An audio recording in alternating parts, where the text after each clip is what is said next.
আসসালামু আলাইকুম। এখন দেখবেন সংবাদ শিরোনাম। ফেব্রুয়ারি নির্বাচন হবে জনগণের ক্ষমতার প্রতি সরকারের অঙ্গীকারের প্রাতিষ্ঠানিক রূপ। ওয়ার্ল্ড ফুড ফোরামে প্রধান উপদেষ্টা। ক্ষুধা ব্যর্থ অর্থনৈতিক ব্যবস্থার ফল। ইসিকে পিআর ও নভেম্বরে গণভোটের প্রস্তাব জামায়াতের। পিআরের ভবিষ্যৎ সংসদকে দিতে বললেন ফখরুল। উচ্চকক্ষে থাকবে সব সম্প্রদায়ের প্রতিনিধি। সেনানিবাসের একটি ভবনকে সাব জেল ঘোষণা। হেফাজতে থাকাদের গ্রেপ্তার দেখালে নিতে হবে ট্রাইব্যুনালে, জানালেন চিফ প্রসিকিউটর। চাকসুতে শেষ দিনে বিরামহীন প্রচারে প্রার্থীরা। ব্যতিক্রমী প্রচারে রাকসু নির্বাচনের পরিবেশে ভিন্ন মাত্রা। 4 দফা দাবিতে এমপি ও ভুক্ত শিক্ষকদের কর্মবিরতি। অনেক জায়গায় বন্ধ ছিল পাঠদান, দাবি আদায়ে অনড় শিক্ষকরা। ঐতিহাসিক মুহূর্তের সাক্ষী মধ্যপ্রাচ্য। হামাস ইসরায়েল বন্দি বিনিময় শুরু। মুক্তি পাবে প্রায় 2000 ফিলিস্তিনি। আসসালামু আলাইকুম। এতক্ষণ দেখছিলেন সংবাদ শিরোনাম, এখন দেখবেন বিস্তারিত।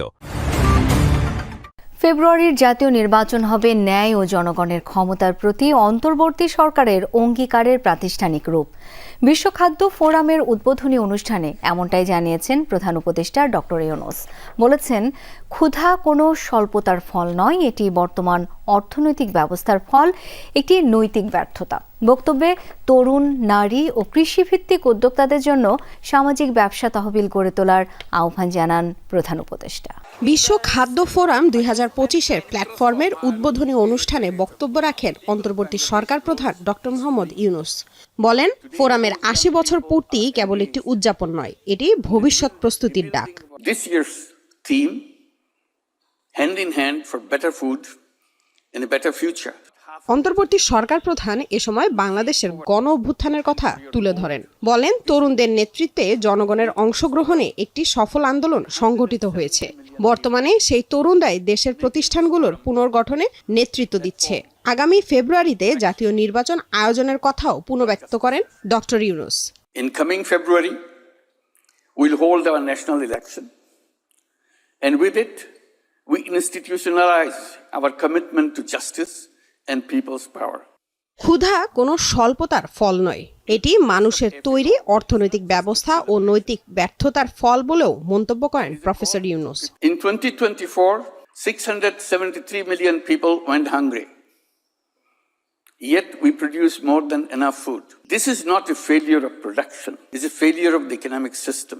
It's a moral failure.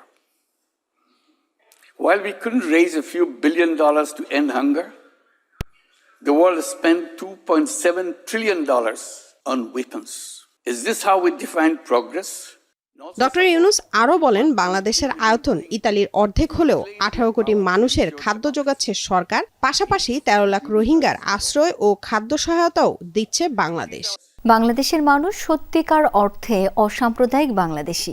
আগামী নির্বাচনে তা আরও একবার প্রমাণ হবে, এমন আশাবাদের কথা জানিয়ে বিএনপি মহাসচিব মির্জা ফখরুল ইসলাম আলমগীর দেশের খ্রিস্টান সম্প্রদায়ের কাছে ধানের শীষের পক্ষে সমর্থন চেয়েছেন।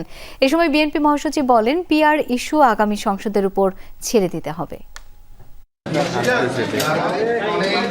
নির্বাচন সামনে রেখে ধারাবাহিকভাবে দেশের বিভিন্ন গোষ্ঠী, সম্প্রদায় ও নানা শ্রেণী পেশার মানুষের সাথে মতবিনিময় করছেন বিএনপি নেতারা। সোমবার সকালে গুলশানে বিএনপি চেয়ারপারসনের কার্যালয়ে খ্রিস্টান সম্প্রদায়ের মানুষের নানা সমস্যা আর সম্ভাবনার কথা শুনেন মহাসচিব মির্জা ফখরুল ইসলাম আলমগীর। আলোচনার এক পর্যায়ে খ্রিস্টান সম্প্রদায়ের প্রতিনিধি থেকে সংসদ সদস্য করার দাবি তোলা হয়। জবাবে মির্জা ফখরুল জানান, সংসদের উচ্চকক্ষে সব সম্প্রদায়ের প্রতিনিধি রাখতে চায় বিএনপি, তাই জাতীয় নির্বাচনে চান সারা দেশের খ্রিস্টান সম্প্রদায়ের সমর্থন।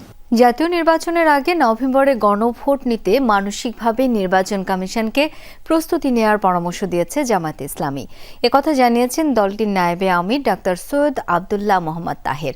দুপুরে নির্বাচন ভবনে পুরো কমিশনের সাথে বৈঠক করে জামায়াতের 5 সদস্যের প্রতিনিধি দল ব্রিফিংয়ে মোহাম্মদ তাহের জানান, গণভোটের বিষয়ে দলের জোরালো অবস্থান তুলে ধরা হয়েছে ইসির কাছে। নির্বাচনের আগে গণভোট কমিশনের জন্য পরীক্ষামূলক হবে বলেও মন্তব্য করেন তিনি। পিআর পদ্ধতিতে সুষ্ঠু নির্বাচন হবে এমন মতামত জানিয়েছেন জামায়াতের প্রতিনিধিরা।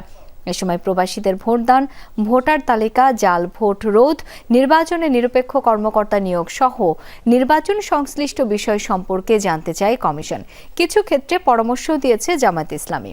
নির্বাচনের আগে গণভোট না দিলে দলের অবস্থান কি হবে সেই প্রশ্নের স্পষ্ট জবাব দলটির নায়েবে আমিরের। একসাথে হওয়ার ব্যাপারে কোন কোন দলের মত আছে, আমরা বলেছি না, এটা আলাদা হইতে হবে, কারণ দুইটা বিষয়। একটা হচ্ছে আমাদের কতগুলো রিফর্মস আছে, এটা ইলেকশন যখন হোক, ইলেকশন যেভাবে হোক, তার বাইরে এটা জাতির জন্য একটা স্থায়ী একটা রিফর্মসের বিষয়। এক্ষেত্রে যে প্রস্তুতি দরকার, আমরা রিকোয়েস্ট করেছি যদি ন্যাশনালি সিদ্ধান্তটি হয় যেটা আলাদাভাবে হবে, যেটা আমরা চাচ্ছি নভেম্বরে, বাংলাদেশ জামাত ইসলামী সহ আমরা অনেকগুলো দল চাচ্ছি। সেনাবাহিনীর হেফাজতে থাকা সেনা সদস্যদের গ্রেপ্তার দেখানো হলে গ্রেপ্তারের 24 ঘন্টার মধ্যে তাদের আদালতে হাজির করতে হবে।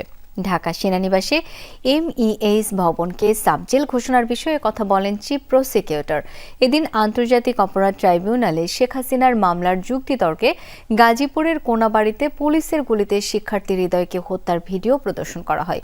আন্দোলন দমনে বল প্রয়োগের নির্দেশ দিচ্ছেন শেখ হাসিনার এমন একটি ফোন আলাপও শোনানো হয়। 5 আগস্ট শেখ হাসিনা পালিয়ে যাওয়ার খবরে গাজীপুরের কোনাবাড়ি এলাকায় একটি হাসপাতালে অবস্থানরত উচ্ছ্বসিত জনতা বেরিয়ে আসে রাস্তায়। মানুষের মধ্যে ভিডিওতে দেখা যায় কিছুক্ষণ পরই কোনাবাড়ি থানা পুলিশ গুলি ছুটতে থাকে। ছত্রভঙ্গ হয়ে পড়ে আন্দোলনকারীরা। কয়েক মিনিটের মধ্যেই নিরস্ত্র শিক্ষার্থী হৃদয়কে ঘিরে ধরে কয়েকজন পুলিশ। এক পর্যায়ে পিঠে শটগান ঠেকিয়ে গুলি করে তাকে। শেখ হাসিনা সহ 3 জনের বিরুদ্ধে মানবতাবিরোধী অপরাধ মামলার যুক্তিতর্কে এই ভিডিওটি দেখায় প্রসিকিউশন। চিফ প্রসিকিউটর জানান, গুলি চালানো পুলিশ কনস্টেবল আকরামকে গ্রেপ্তার করা হয়েছে। আদালতে স্বীকারোক্তিমূলক জবানবন্দিতে হত্যার কথা স্বীকার করে লাশ কড্ডা নদীতে ফেলে দেওয়ার কথাও জানিয়েছে সে।